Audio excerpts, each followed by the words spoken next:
Salut tout le monde et salut Agnès du futur. Dans cette vidéo aujourd'hui, ce sera une vidéo assez courte où je vais vous mettre en contexte pour l'école, pour un de mes cours. Je devais lire l'histoire de Lululemon. Ok, c'était un documentaire qui dure environ 1 heure. On devait l'écouter et prendre des notes. Et en l'écoutant, je me suis rendu compte à quel point c'est tellement important étudier les grosses compagnies. De base, je suis quelqu'un qui adore regarder ce que les autres compagnies font, rentrer dans leur tunnel de fente, assister à leur webinaire, pas parce que je suis intéressé par le produit, parce que je suis intéressé par le processus derrière. Moi, j'étais le genre de gars qui, quand je regardais une vidéo qui m'intéressait, et je voyais que son approche était un petit peu particulière, je cliquais sur le webinaire, je rejoignais le webinaire, j'assistais au webinaire, tandis que je m'en foutais du produit. Et c'était juste pour comprendre et prendre des notes sur, ok, il a commencé avec un hook, là il a commencé à parler beaucoup de pain points, et là il a transigé ici, là il a répété, là il donne un rabais tout le temps. Donc là je prenais des notes là-dessus et jusqu'à aujourd'hui je suis toujours comme ça, même des fois quand je vais dans les conférences, c'est pas pour le sujet de la conférence, c'est juste pour voir comment la personne présente les choses. Et je le faisais très souvent pour des compagnies qui sont proches de moi. Des gens que j'étudiais beaucoup en fait, des gens qui ont réussi, mais des gens qui ont réussi soit qu'ils étaient jeunes, parce qu'ils se rapprochent un petit peu de mon âge, je sentais un petit peu plus cette proximité-là, ou des personnes géographiquement qui étaient proches de moi.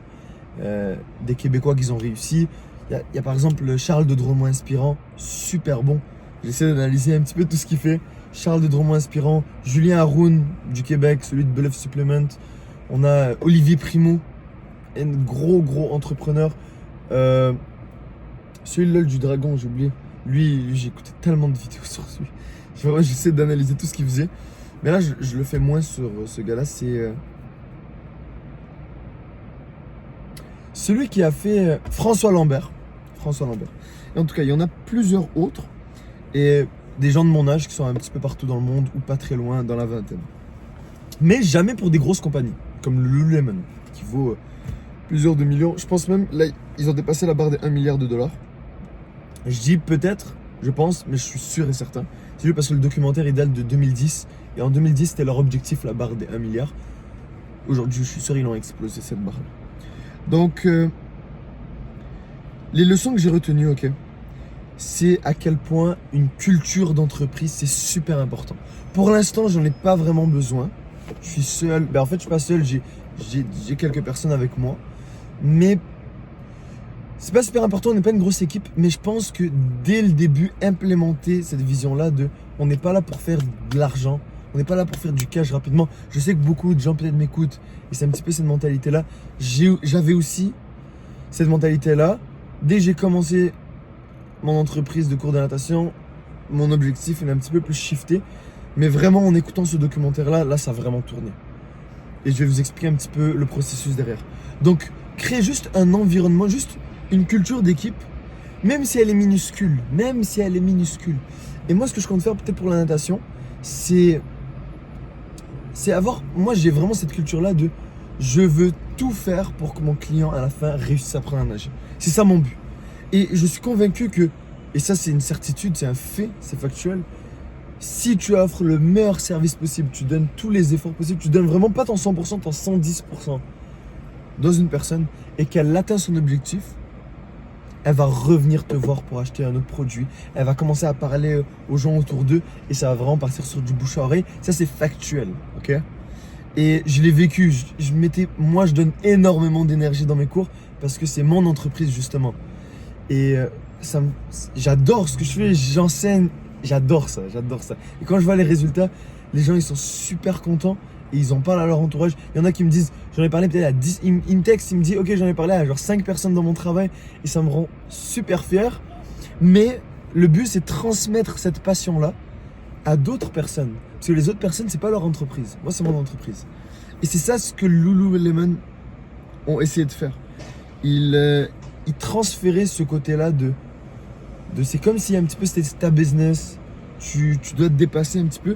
Ils faisaient avec leur manager, en leur laissant par exemple la liberté de faire un petit peu leur propre, pas marketing, mais arranger leur location, genre on va dire, il y a un Lululemon aux Galeries d'Anjou, mais si je suis le propriétaire, j'ai un petit peu carte blanche sur beaucoup de choses.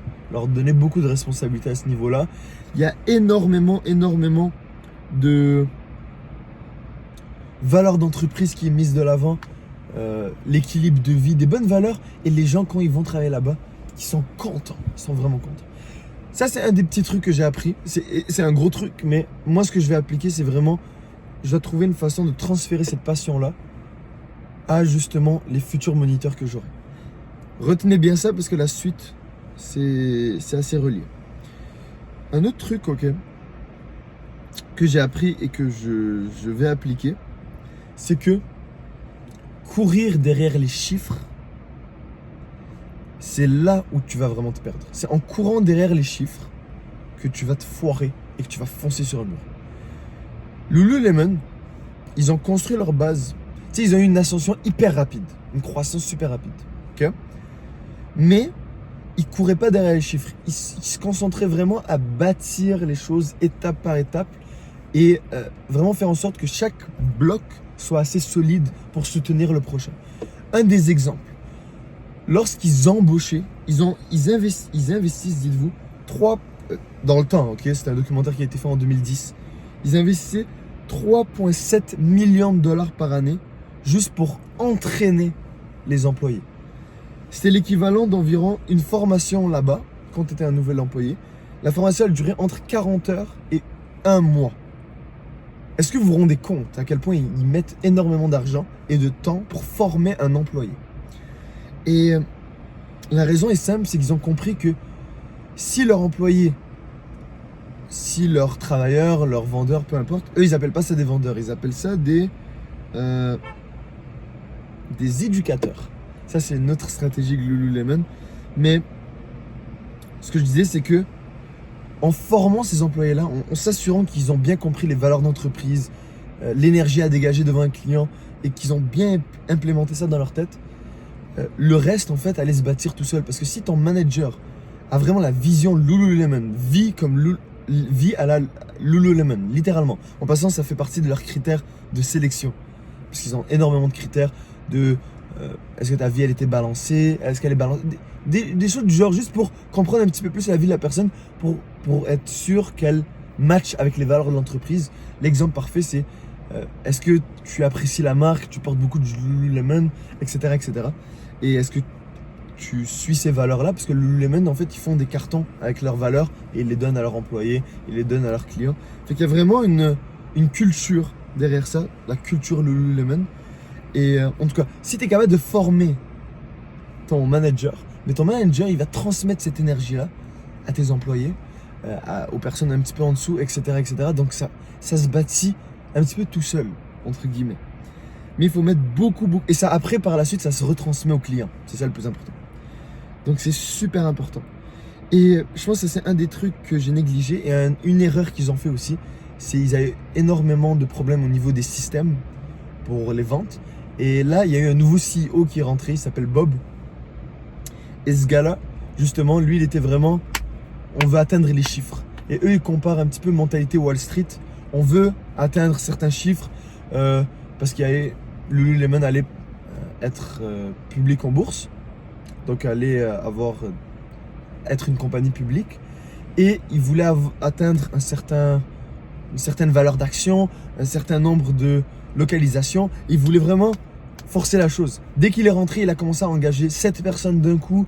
Donc, il n'a pas respecté un petit peu ce framework de construire étape par étape et vraiment se baser sur la culture et la qualité de chaque bloc au lieu d'aller grandir vite. Et ça fait en sorte que Lululemon a eu énormément de difficultés quand Bob est parti. Parce qu'une fois que le contrat était... Tu sais, il y avait une résilience de contrat que tu pouvais couper. À un moment donné, tu pouvais couper ton contrat. Et dès que le stock est allé public de Lululemon, ben, il a eu un exit, il a fait énormément d'argent là-dessus. Mais ça laissait quand même l'entreprise sur beaucoup de difficultés. Et une fois qu'une nouvelle CEO est venue, et c'était une CEO qui travaillait chez Starbucks. Starbucks, c'est énormément de culture. Et cette femme-là, elle travaillait déjà chez Lululemon. Elle était haut placée. Fait qu'elle a pris la place du CEO. Ils ont rebâti, encore une fois, basé sur la culture. Donc c'est extrêmement important. Et je pense que je vais arrêter de courir derrière les chiffres parce que là, j'ai atteint un certain montant. je veux au plus vite atteindre l'autre. Et là, je me dis, ah, mais je fais les calculs. Ben, mathématiquement, c'est très faisable. Atteindre de ça à ça, quasiment double. En fait, c'est doubler le montant que j'ai initialement. Super faisable. Mais là, si je me fie aux chiffres, je dois juste engager X nombre de personnes et vas-y, je leur donne des groupes et c'est bon. J'ai pas pris le temps de les former. Je pense que c'est mieux que je garde le montant que je fais par mois, le nombre de groupes que je fais par mois, je ne veux pas plus. Et je teste les choses. Je prends une personne qui assiste toute la session avec moi, 2 mois de session, et je le forme. Je veux vraiment que la personne soit un monstre à donner des cours de natation. C'est ça le plus important. Je pense que c'est avec cette mentalité que je dois aller sur mon entreprise et pas essayer de courir derrière les chiffres. Et une fois que j'ai cette personne-là clé, là, j'aurai une petite formule un petit peu par rapport au système. Les systèmes vont commencer à se créer et là, je pourrai grow mon entreprise au lieu de vraiment bâcler la qualité, aller sur du volume et atteindre un certain montant. Et ce montant-là, au final, après quoi, ça va tenir peut-être quoi, 1 an maximum. Après, c'est fini, tu vois. Il faut que je bâtisse peu à peu. Je préfère que chaque dollar, chaque tranche de 1000 $ ou peu importe, soit garantie pour une longue période de temps que juste l'atteindre rapidement. Et finalement le perdre rapidement aussi. Voilà, je sais pas si j'ai réussi à bien m'exprimer. Je suis un petit peu fatigué pour être honnête avec vous. Mais j'espère que vous avez pu comprendre un petit peu ce que je veux transmettre dans cette vidéo. Ça sera mon plan. Je vais prendre ces notes de cours. Dans 2-3 jours, je vais me poser. Je vais faire un sit and think. C'est un glitch, le sit and think. Je vais vous montrer ça dans une autre vidéo. Et juste rédiger tout ce que je peux appliquer à mon entreprise. Là, j'en ai nommé 2, mais je suis sûr si j'ai la tête reposée, je peux en trouver plus. Et je vais continuer. Je pense que je vais commencer à étudier des grosses compagnies. Une que j'ai en tête, c'est il y avait Lululemon, il y avait un autre truc aussi. J'ai oublié. Mais il y a certaines compagnies que je veux vraiment étudier parce qu'ils sont tellement forts, les gens, tellement forts. Mais en tout cas, ciao tout le monde.